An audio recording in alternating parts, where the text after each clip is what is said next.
నమస్తే రమ్మగారు. నమస్తే జయ. కొంతమంది ఉంటారు రమ్మగారు, నేను దేవుణ్ణి చూడాలి, నిజంగా దేవుడు ఉన్నాడా, లేకపోతే ఏది సాధ్యం కాదో అంటే మన కంటికి కనిపించదో మనం చూడలేకపోతాము దాన్ని లేదు అని క్రియేట్ చేస్తారు. దాని దాకా వెళ్ళే ప్రయత్నం ఉంటుంది చూసారా, మధ్యలో అది చేయలేకపోతారు. అప్పుడు బహుశా నిజంగానే భగవంతుని చూడొచ్చేమో, డైరెక్ట్గా ఒక ఆకారంలో కాకపోయినా వేరే ఒక రూపంలో చూడొచ్చేమో కదా. అంటే నమ్మకం ఉంటే అది నమ్మాలి కదా. ముందు మనకంటూ ఒక నమ్మకం ఉంటే మనం గాఢంగా నమ్మాలి. ఫర్ ఎగ్జాంపుల్ వినాలి. హాస్పిటల్కి వెళ్తారు, ఒక డాక్టర్తో ఏదో మెడిసిన్ తీసుకుంటారు, తగ్గిద్దో తగ్గదో ఏమవుతుందో అని అనుకుంటే అసలు ఆ మందు ఎలా పనిచేస్తుంది? మందు వాడుతుంటారు కానీ నమ్మకంగా ఉండదు. కానీ ఆ మనిషి మీద నమ్మకం ఉంటేనే కదా మనకు అది పని చేసేది కదా రమ్మగారు. ఎప్పుడు అలాగే ఉంటుంది. మనం ఏదైనా విషయం చెప్పేటప్పుడు మనం ఎంత గాఢంగా దాన్ని నమ్ముతున్నాం అనే దాన్ని బట్టి. ఇప్పుడు భగవంతుడి కథలు చెప్తాం, వింటారు, మనమే చెప్తాం. అవును, చెప్పేవాడికి ఒక నమ్మిక ఉండాలా? వినేవాడు నమ్మకంతో వింటాడు, విన్నవాడు నమ్మకంతో వింటాడు. అవును, వాడు దాన్ని చూడగలుగుతాడు. చెప్పేవాడికి కూడా ఆ నమ్మకం ఉండాలి. కొన్ని భక్తి కథలు, పరమార్థ కథలు భలే విచిత్రంగా ఉంటాయి జయ. పూర్వం అంటే మధుర నగరం అంటే ఎక్కడ, బృందావనం మధుర. అక్కడ మధురలో ఒక సంపన్నుడి ఇంట్లో ఏకాదశి నాడు కథాకాలక్షేపం జరుగుతుందట. కథాకాలక్షేపం అంటే ఏకాదశి నాడు రాత్రి తెల్లవార్లు మెలకుగా ఉండాలి.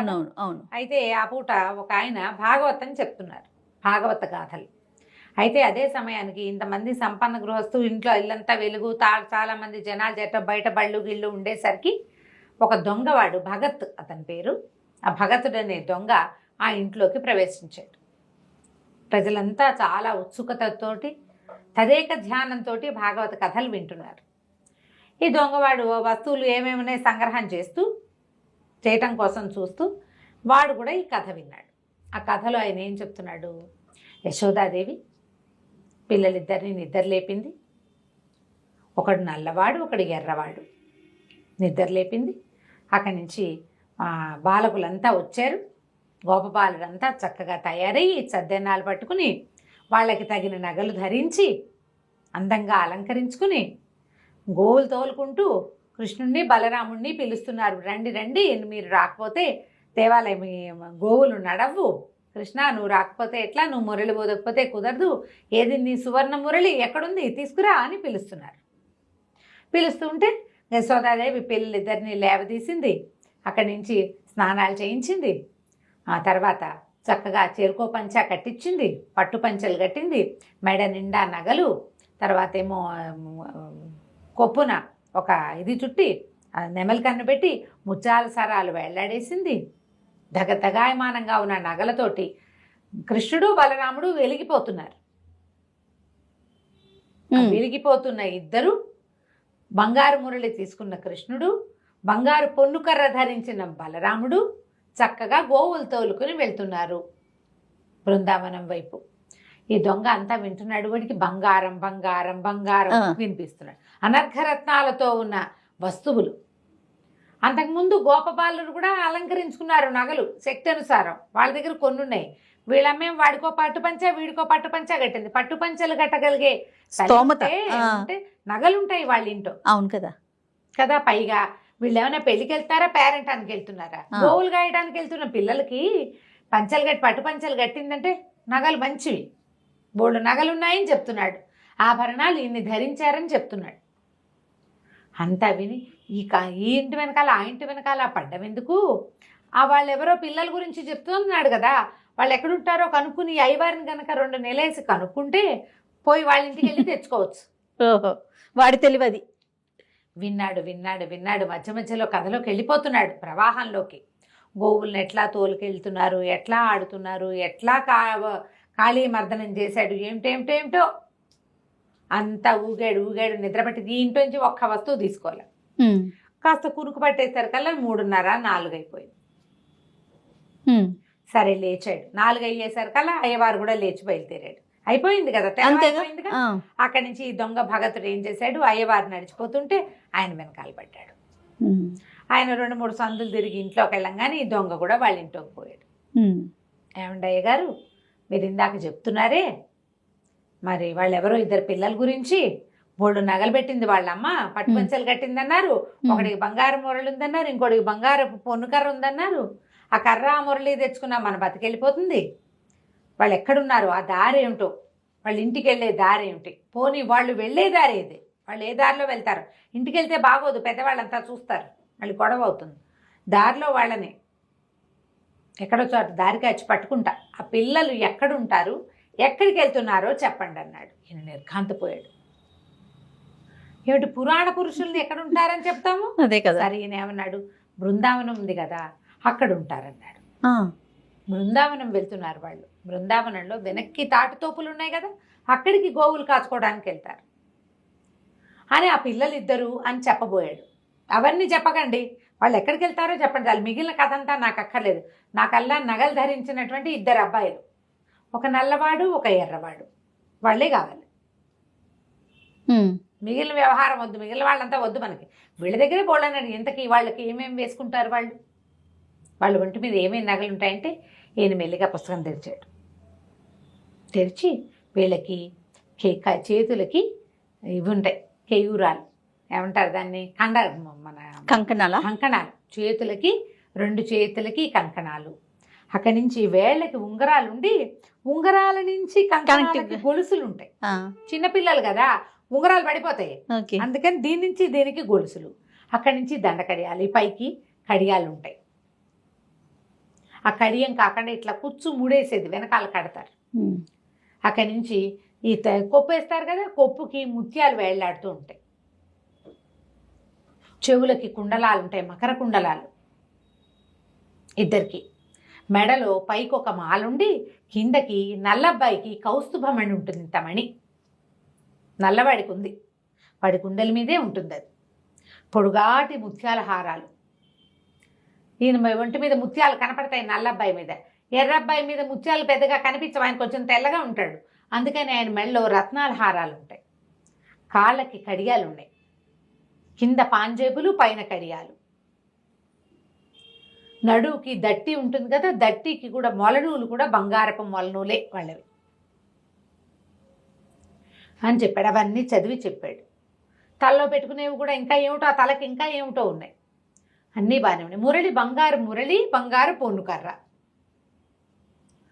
చాలు, ఈ వివరాలు చాలు. మనం గనక అవి తెచ్చుకున్నామా ఇక బతుకు సెటిల్ అయిపోతుంది. నీకు కూడా సగం తెచ్చిస్తా, మనం సెటిల్ అయిపోతాం చక్కగా. సరే, ఇవన్నీ విని ఇంతకీ వీళ్ళు ఎటువైపు వెళ్ళారో చెప్పన్నాడు. బృందావనంలోంచి ఉత్తర దిక్కుగా వెళ్ళారని చెప్పాడు. అక్కడి నుంచి వీడు నడవటం మొదలుపెట్టాడు బృందావనం వైపు. మధుర నుంచి బృందావనం వెళ్ళొద్దు, వెళ్ళాడు.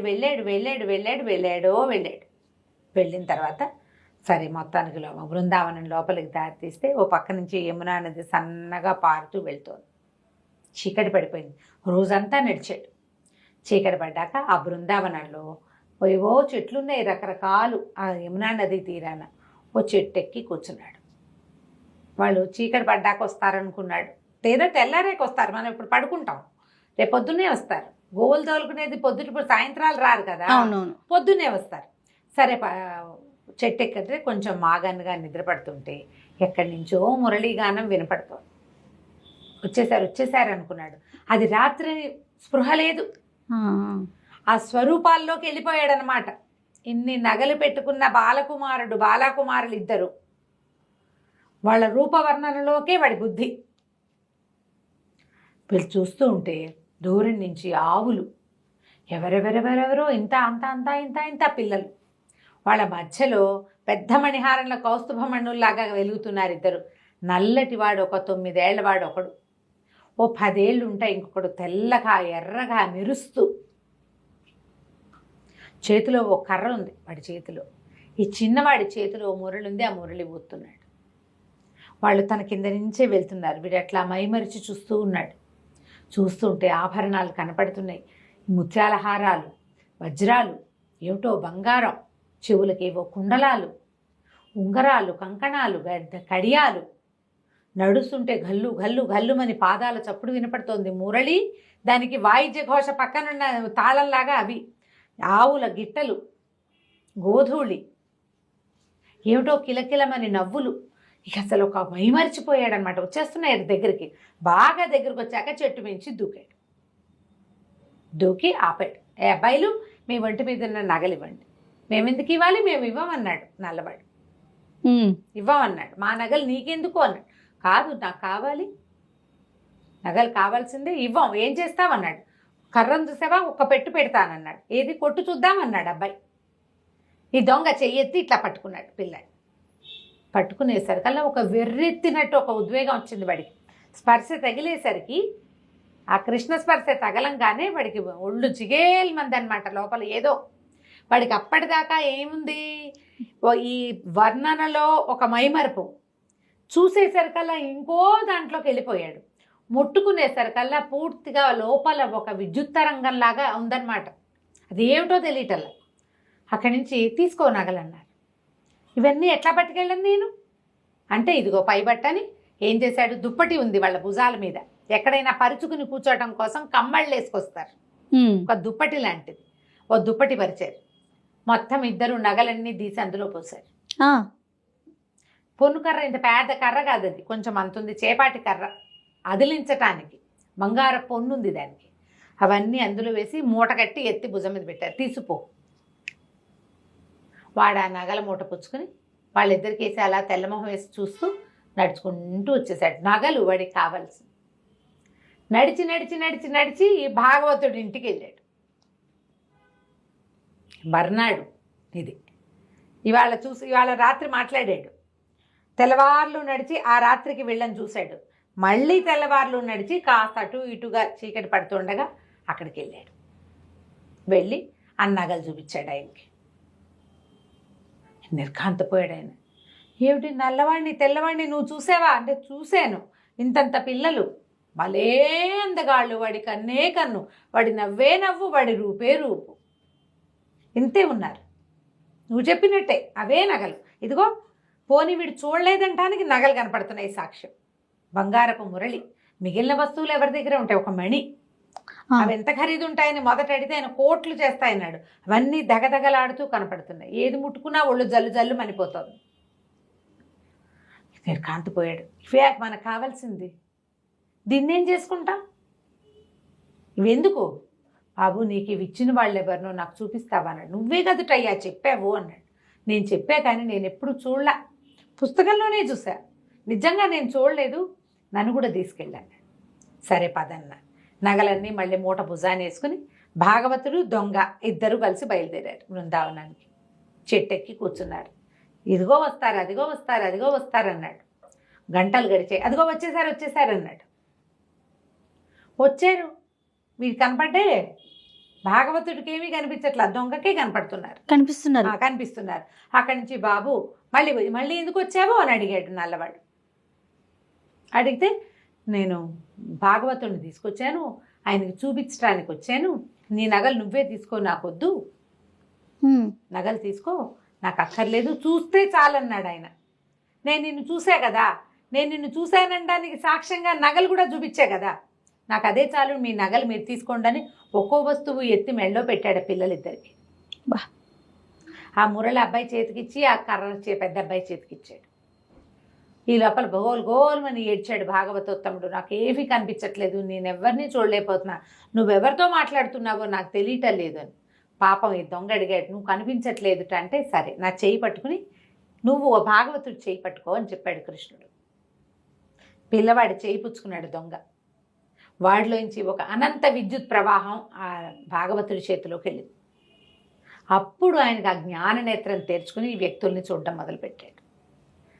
జగన్మోహనాకారుడుగా ఉన్న పిల్లాడు కృష్ణుడు, అంతకు దీటైన రూపంతో ఎర్రగా తెల్లగా మెరిసిపోతున్న బలరాముడు, అశేషమైన గోసంపద, ఎంతమందో గోపాలకులు, విపరీతంగా నగలు ధరించిన ఆ పిల్లలిద్దరిని చూశారు కల భాగవతోత్తముడు నేల మీద పడిపోయాడు సాష్టాంగం. ఈ దొంగకి దండం పెట్టడం తెలియదు. వాడు ఆ సౌందర్య ప్రవాహంలో పడి కొట్టుకుపోతున్నాడు. వాడు భాగవతుడు చెప్తూ ఉంటే అది విని విని విని బుర్రకెక్కించుకున్నాడు. నిజంగా ఇట్లాంటి ఆకర్ణాంత దీర్ఘనేత్రాలున్న ఒక పిల్లవాడు, నల్లటివాడు, ఇన్ని నగలు ధరించిన వాడు, అన్నయ్య సహాయంగా ఉన్నవాడిని నమ్మాడు, నమ్మి చూడగలిగాడు. ఇలా ఉంటాడని చెప్పిన వాడు కథ చెప్తున్నాడు కానీ విషయం లేదు బుర్రలో. ఎప్పుడైతే నగగట్టు చూశాడో అప్పుడు అతనికి తెలిసింది తను నోటితో చెప్తున్నది నిజంగా ఉన్నది అని. అది సీప్ అవ్వలేదు లోపలికి, ఇంకా కదా. ఇవి పురాణ పురుషులు, వీళ్ళు కిందటి యుగంలో ఉన్నారు, ఇప్పుడు లేరు. లేరు. ఇప్పుడు ఉండరు. ఇప్పుడు కూడా ఉన్నాడని నువ్వు నమ్మితే కదా నీకు కనపడేది. నమ్మిక లేనిదే ఎట్లా కనపడుతుంది ఏదైనా? ఇక ఆ భాగవతుడు సాష్టాంగ పడిపోయాడు. దొంగ కూడా ఓ దండం పెట్టాడు. ఎప్పుడైతే కృష్ణ పాదాలు ముట్టుకున్నాడో వెంటనే వీళ్ళు మాయమైపోయారు. ఏమీ కనపడలే అక్కడ. ఇద్దరూ నడిచొచ్చారు. అప్పటి నుంచి భాగవతోత్తముడు పరమభక్తుడయ్యాడు, దొంగ పరమభక్తుడైపోయాడు. వాళ్ళిద్దరూ కలిసి ఆ బృందావనంలోనే ఎంతకాలమో భగవంతుని గాథలు కీర్తనలు ప్రజలకి తెలియజేస్తూ ఉన్నారు. నమ్మిక ఉంటేనే మనం భగవంతుణ్ణి చూడగలం. నోటితో గంటల తరబడి చెప్పినా సరే ప్రయోజనం లేదు. ఏ పనైనా అంతే కదా రమ్మగారు, నమ్మకంతో ఉంటేనే చేయగలుగుతాం, సాధించగలుగుతాం. అంతే. బా ఎంత అద్భుతంగా ఉందో రమ్మగారు. అలా ఇన్వాల్వ్ అయిపోయాం మొత్తం. చూడండి, పిన్ డ్రాప్ సైలెంట్ అయిపోయింది. బా చాలా మంచి కదండి. నమస్తే రమ్మగారు.